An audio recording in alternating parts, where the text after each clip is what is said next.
ได้มันเป็นยังไงตื่นเต้นมันแบบมันคงคิดในใจเจ้ามันเป็นยังไงอยากหูความรู้สึกไหนจ้ะมันเป็นแบบไหนตื่นเต้นภูมิใจเรียนบ่เตียงมาครั้งแรกคิดอยู่ว่าคนมาครั้งแรกคิดได้เรียนแบบนี้อยู่ไม่ได้คิดว่าเราคิดว่าบ่เตียงมาเยี่ยมมายามเขาคิดว่าไม่เยี่ยมมายามจะซื้อเดี๋ยวเอาข้าวหน้ามาฝากนะเนาะเลยผมบ่คิดว่าเขาสิได้ใหญ่ปานนี้ชีวิตสาวจอยเป็นผู้หญิงที่น่าสงสารต้องสู้ทุกเรียบงานเพื่อสิได้มีข้าวกินต้องหาหน่อไม้แลกเขาหาขุดเงินไปแลกกับเขาชีวิตมันช่างกับทักทายสบายดีและสวัสดีพ่อแม่พี่น้อง FC เบิร์ดสุขุสุคนเด้อยินดีต้อนรับทุกคนเข้าสู่ช่องของบาจิตบ้านโคกอีกแล้วนะพี่น้องเมื่อวานนี้เป็นมื้อวันที่20เป็นมื้อวันพฤหัสบดีเป็นมื้อเลิกงามยามดีนะพี่น้องเป็นมื้อวันขึ้นเฮือนใหม่ของแต้วเนาะมื้อนี้บาจิตก็เลยสิมาแสดงความยินดีนำแต้วแสดงความยินดีย้อนหลังผ่านทางออนไลน์นี่แหละเนาะพี่น้องเพราะว่าบัดจิตก็บ่ได้อยู่ใกล้บ่ได้ขึ้นเฮือนใหม่นำแต้วซ้ำเนาะก็ขึ้นเฮือนใหม่ของแต้วแล้วเป็นที่เรียบร้อยเนาะพี่น้องหลังจากที่บัดจิตรุ่นเอาใจซอยแต้วมานี่ก็หลายเดือนแล้วเนาะประมาณ4เดือน5เดือนได้แล้วเนาะพี่น้องเอาใจซอยเอาใจรุ่นอยากให้เฮือนของแต้วแล้วไว้เพราะว่าสิได้มีบอนอยู่ที่มันแบบปลอดภัยเนาะปลอดภัยเพราะว่าแต้วก็อยู่กันแต่2คนแม่ลูกเป็นผู้หญิงโตคนเดียวเนาะพี่น้องอยู่กับลูกน้อย2คนก็มันก็บ่ปลอดภัยเนาะปาจิตก็อาจจะซอยมาตอนนี้ก็ฮอดถึงฝั่งฝันของแต้วแล้วเนาะสำเร็จเป็นที่เรียบร้อยขึ้นเฮือนใหม่เมื่อวานนี้เนาะพี่น้องก็แสดงความยินดีและก็ดีใจนำเนาะพี่น้องบาจิตสีพา FC ไปเบิ่งบรรยากาศการขึ้นเฮือนใหม่ของแต้วก่อนเนาะใช่อันนี้ก็เป็นบรรยากาศภายในงานขึ้นเฮือนใหม่ของแต้วเนาะพี่น้องก่อนอื่นบาจิตก็ต้องขออนุญาตคลิปจากทางเบาไล่เนาะทางเบาไล่แล้วก็ทางเบาเตียงนำเนาะพี่น้องขออนุญาตมาให้ FC ได้เบิ่งในโซนนำกันอีกเทื่อนึงเนาะพิธีขึ้นเฮือนใหม่ของแต้วก็เป็นพิธีแบบเรียบง่ายเนาะพี่น้องเรียบง่าย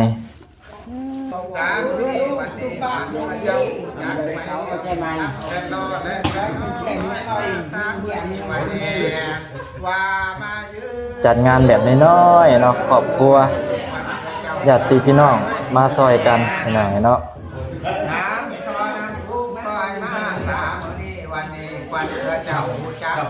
โอเคมาพี่มาจอยมาสิผูกแขนให้มีเนี่ยกระดาษจุดยากไม่ได้ลูกเอ้ยมาให้กว่านี้เนาะดีกว่าเข้าบ้านนี่คนเจ้ามาอยู่เฮือนอยู่ซานเด้อจอยบ้านนี่หลังจากที่ทุกข์ยากลำบากมาหลายเนาะก็ทุกข์ยากลำบากมาหลายแล้วก็ขอให้ร่ำให้รวยบ้านนี้เนาะให้อยู่ดีมีเฮงเป็นทุกข์มาหลายก็ให้มีแต่ความสุขเด้อบ้านนี้เด้อหลั่งไหลเข้ามาขึ้นเฮือนไม่ใช่หญ้าเต็มแล้วก็ให้มีแต่สิ่งดีๆเข้ามาอยู่เฮือนอยู่ซ่านแนวบ่ดีก็มองเข้ามาเนาะสิเอาลูกเอาผัวก็เลือกเบิ่งเด้อบัดนี้เด้อนี่มัน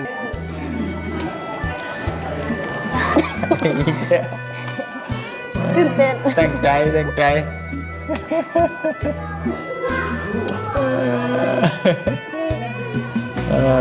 บ่พาวเลยคือเห็นผาบ่เตียงอยู่ว่ากินกันพลาดแต่ไหนจนมาทนิดนะโอ้ย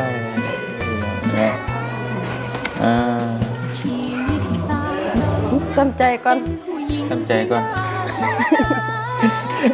ตายแค่คนนี่ยังก็ไปนอนถ่ายกันบ้างนี่เราเพื่อทำใจได้มันเป็นยังไงตื่นเต้นมันแบบมันคงคิดในใจเจ้ามันเป็นยังไงอยากหูความรู้สึกไหนจ้ะมันเป็นแบบไหน ตื่นเต้นภูมิใจที่เห็นบ่เตียงมาครั้งแรก คิดอยู่ว่าข่อยมาครั้งแรกนี่สิได้เฮือนแบบนี้อยู่บ่ได้คิดว่า เราคิดว่าบ่เตียงมาเยี่ยมมายามเฮา คิดว่ามาเยี่ยมมายามซื่อๆเด้อเอาข้าวเอาน้ำมาฝากกันแล้วเนาะ หน่อย เออ ผมบ่คิดว่าเฮาสิได้ใหญ่ปานนี้ จะทำได้ครบทุกอย่างเนาะเรือนชานดินดอนน้ำไฟมีแล้วเอาเข้าแล้วได้เพิ่นเอาเข้าให้เงินค้ำกระจายเรียบร้อยแล้ว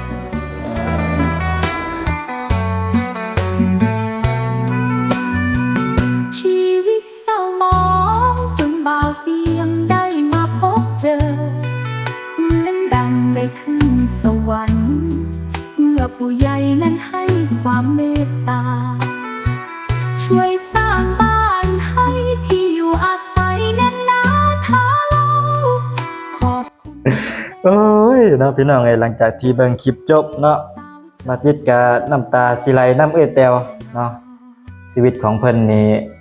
ตั้งแต่น้อยจนใหญ่พบพ่อแต่ความลำบากเนาะ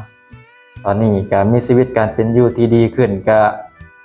ตื่นตันน้ำตาหลั่งน้ำตาไหลเนาะพี่น้องเอ้ยโอ้ยดีใจน้ำเอ้ยแตวหลายๆเอาเดี๋ยวสิโทรไปแสดงความยินดีน้ำเอ้ยเพิ่นก่อนเป็นจังไดเนาะสิรับหรือบ่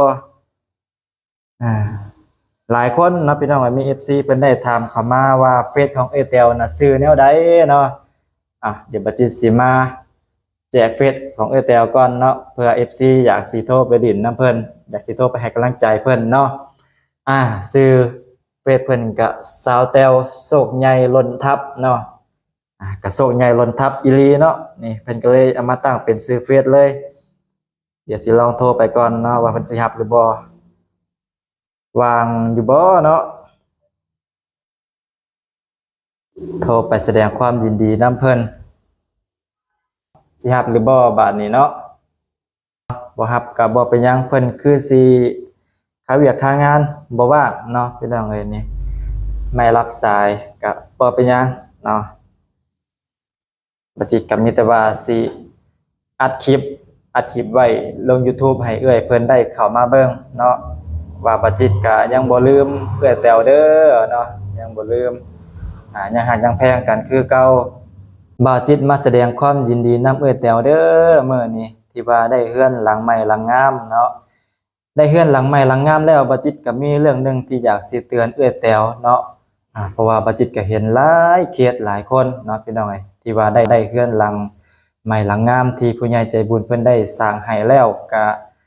เป็นรายต่างไปเนาะพี่น้องไอ้บัดจิตก็บ่อยากให้เปลี่ยนจังซั่นเนาะอยากให้เอื้อยแตวนี่รักษาความดีของตัวเองไว้แบบซี่คือจังเกลือรักษาความเค็มเนาะให้รักษาความดีไปตลอดเด้อเอ้ยเด้อเนาะเพื่อนแล้วก็ขอให้เป็นคนดีต่อไปให้เป็นคนดีคนมีน้ำใจคือเก่าเรื่องนี้แหละที่บัดจิตอยากสิเตือนเอื้อยแตวเนาะเพราะว่าเห็นหลายคนเพื่อนแล้วก็เป็นรายต่างเป็นคนละคนเลยเนาะก็บ่อยากให้เป็นจังซั่นเอาบัดนี้เนาะสิอวยพรอวยไสให้เอื้อแตวก่อนเนาะขึ้นเฮือนใหม่แล้วก็เนาะให้เฮือนอยู่เย็นเป็นสุขเด้อให้เอื้อยแตวมีสุขภาพร่างกายแข็งแรงบัดนี้ต่อไปก็ให้พบพ่อแต่ความสุขบ่ให้พบพ่อความทุกข์ได้บัดนี้เนาะได้เฮือนหลังใหม่หลังงามแล้วต่อไปนี่ก็ให้ตั้งใจเลี้ยงลูกเลี้ยงเต้าให้ใหญ่ให้เป็นคนดีของสังคมเนาะบัดจิตก็บ่จักสิอวยพรจังใดบัดนี้เนาะพี่น้องเอ้ยก็มีแต่ว่าอวยพรอวยไสให้เอื้อยแตวเนาะให้พบพ่อแต่ความสุขเด้อบัดนี้เนาะพบพ่อความทุกข์มาหลายแล้วก็ให้พ่อแต่ความสุขเนาะบ่ให้พ่อความทุกข์ได้บัดนี้ สาธุเนาะให้อยู่ดีมีแรงให้ร่ำให้รวยต่อไปเด้อเอ้ยเด้อเนาะบัดจิตก็มีแต่อวยพรให้เอ้ยส่ำนี้บัดนี้ก็ขอให้เอ้ยโชคดีบัดนี้ต่อไปเนาะเลี้ยงลูกเลี้ยงเต้าให้ใหญ่ถ้าว่าสิหาพ่อของลูกไม่ก็ขอให้หาดีๆเด้อเอ้ยเด้อให้เป็นคนดีเนาะโอเคบาจิตก็แสดงความยินดีนำเอ้ยหลายๆเด้อเนาะดีใจนำเอ้ยแตวหลายๆชีวิตตะกี้แต่ก่อนประวัติของเอ้ยแตวตะกี้เนาะพบพ่อแต่ความทุกข์ความลำบากมาบัดนี้ก็ขอให้เอ้ยเนาะพบพ่อแต่ความสุข บัดนี้ต่อไปนะพี่น้องเอ้ยชีวิตตะกี้แต่ก่อนเนาะบ่จิตไปเบิ่งประวัติอยู่ซ่องของบ่าวเตียงทองตะกี้นะโอ้ยเนาะพี่น้องลำบากแฮงอีหลีเนาะข้าวสิกินแต่ละมื้อก็ยังบ่มีจนบ่าวจิตได้เอาไปแต่งเพลงให้เอื้อแตวเนาะพี่น้องเอ้ยก็สามารถไปหาฟังได้เด้อเนาะชื่อเพลงว่าชีวิตสาวจ้อยสาวแตวเนาะพี่น้องเอ้ยเอาบัดนี้ต่อไปให้เอื้อโชคดีให้พ่อแต่ความสุขความเจริญให้ร่ำให้รวยต่อไปเด้อเอ้ยเด้อบัดนี้เนาะบ่าวจิตก็คือสิมีเพียงสำนี้เนาะมาอวยพรอวยไสให้เอ้ยแตวเนาะพี่น้องบ่าวจิตก็ได้ฝากเงินไปผูกแขนเอ้ยแตวแล้วมื้อนั้นเนาะพี่น้องเอ้ยพร้อมด้วยผู้ใหญ่ใจบุญของบ่าวจิตเนาะผู้ใหญ่ใจบุญผู้ใหญ่ใจดี FC ทางฝั่งไทยฝากเมื่อผูกแขนเอ้ยแตวบ่าวจิต500เนาะบ่าวจิตฝากเมื่อ500ผู้ใหญ่ใจบุญฝากเมื่อ 1,000 นะพี่น้องรวมกันเป็น 1,500 บาทเนาะฝากเมื่อผูกแขนเอ้ยแตวผูกแขนออนไลน์เนาะบ่าวจิตก็มาอวยพรทางออนไลน์ให้เอ้ยแตวมื้อนี้เนาะพี่น้องโอเค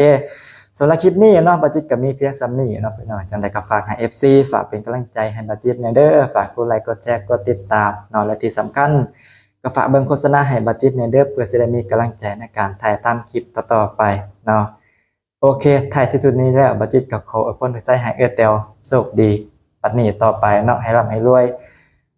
บ๊ายบายเด้อบัดนี้พี่น้องเอ้ยขอตัวลาไปเฮ็ดงานก่อนเนาะโอเคสำหรับคลิปนี้แล้วบ่าวจิตขอเอ่ยคำว่าสำบายดีขอตัวลาไปก่อนเด้อ